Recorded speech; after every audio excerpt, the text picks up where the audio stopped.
Hi friends, ഇന്നത്തെ വീഡിയോയിൽ നമ്മുടെ ഡോർനഗലിൽ അന്തോണീസ് പുണ്യാളൻ്റെ ഒരു പള്ളിയുണ്ട്. ആ പള്ളിയിൽ പോയതിൻ്റെ വിശേഷങ്ങളാട്ടോ.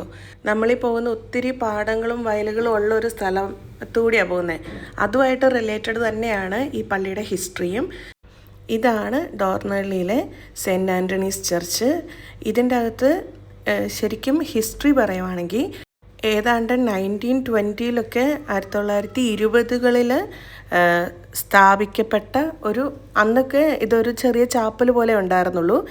അന്ന് ഈ പ്രദേശത്ത് ഒരു കർഷകന് ഉഴുതുകൊണ്ടിരിക്കുമ്പം പുള്ളിക്കാരൻ അവിടെ ഉഴുന്നതിൻ്റെ ഇടയ്ക്ക് കലപ്പയിൽ എന്തോ ഉടക്കി. അപ്പം അങ്ങനെ നോക്കിയപ്പോഴത്തേക്കും അവിടെ ഒരു ചെറിയൊരു ഡോള് പോലത്തെ ഒരു രൂപം കിട്ടി. ആ രൂപം പക്ഷേ ഭയങ്കര അത്ഭുതങ്ങളൊക്കെ, പ്രാർത്ഥിക്കുന്ന കാര്യങ്ങൾ സാധിക്കുന്നു, അങ്ങനെയൊക്കെ പലതും അവിടെ നടന്നതുകൊണ്ട് പുള്ളിക്കാരന് സ്വപ്നത്തിൽ ഒരു പ്രത്യേക ദർശനം കിട്ടി. ഇങ്ങനെ പോയി അവിടുത്തെ അച്ഛനെ കാണുക, അവിടെ ഒരു ചാപ്പൽ നിർമ്മിക്കുക എന്നൊക്കെ പറഞ്ഞ് അങ്ങനെ കൊണ്ടുപോയി കണ്ടപ്പോഴത്തേക്കുമാണ് അത് സെൻറ്റ് ആൻ്റണീസിൻ്റെ ഒരു പ്രതിമയാണെന്നുള്ളത് അച്ഛനെ റെക്കഗ്നൈസ് ചെയ്തേ. പിന്നെ അങ്ങനെ അവിടെ ഒരു ചാപ്പൽ നിർമ്മിച്ചു. പിന്നീട് അവിടെ നിന്ന് സ്റ്റാർട്ട് ചെയ്തതാണ്. അങ്ങനെ ഒരു 69 ഇപ്പോഴത്തെ നമ്മൾ കാണുന്ന ഈ ചർച്ച് അവിടെ സ്ഥാപിച്ചത്.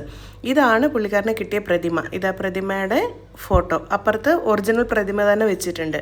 ഇതതിൻ്റെ ബാക്ക് സൈഡിലായിട്ട് ഒരു ചെറിയൊരു ചാപ്പലുണ്ട്. ഇതിൻ്റെ അകത്ത് നമ്മളുടെ സെയിൻറ്റ് ആൻ്റണീൻ്റെ ഒറിജിനലായിട്ടുള്ള വിശേഷിപ്പൊക്കെ വെച്ചിട്ടുണ്ട്. പിന്നെ അതുകൂടാണ്ട് നമുക്ക് ഇതിൻ്റെ സൈഡിൽ തന്നെയായിട്ട് തിരി കത്തിക്കാൻ വേണ്ടിയിട്ടും പിന്നെ അങ്ങനെയൊക്കെ ആയിട്ടുള്ള ഒത്തിരി ഓപ്ഷൻസ് ഉണ്ട്.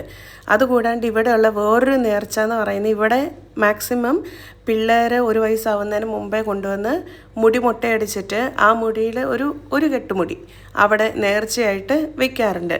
അതും കൂടാണ്ട് നമുക്ക് അവിടെ നിന്ന് നേർച്ച പോലെ വാങ്ങാൻ പറ്റുന്നത്, നമുക്ക് ബോഡി പാർട്സ് എന്തെങ്കിലുമൊക്കെ വേദനകൾ കാര്യങ്ങളൊക്കെ ഉണ്ടെങ്കിൽ അങ്ങനെ തന്നെ അവിടെ ഒരു സിസ്റ്റർമാരുടെ അടുത്ത് പറയുമ്പോഴത്തേക്കും നമുക്ക് അങ്ങനത്തെ ഒരു സംഭവം വാങ്ങാൻ കിട്ടും, സ്റ്റീലിൻ്റെ.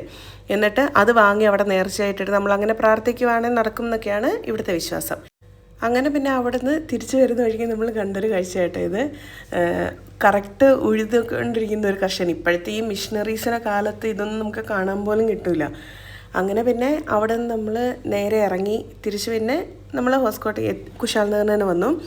വരുന്ന വഴിക്ക് ഉള്ള കാഴ്ചകളായതൊക്കെ. പിന്നെ നമ്മൾ വരുന്ന വഴിക്ക് മന്തി കഴിച്ചായിരുന്നു, മൈസൂർ മന്തി എന്ന് പറഞ്ഞിട്ട്.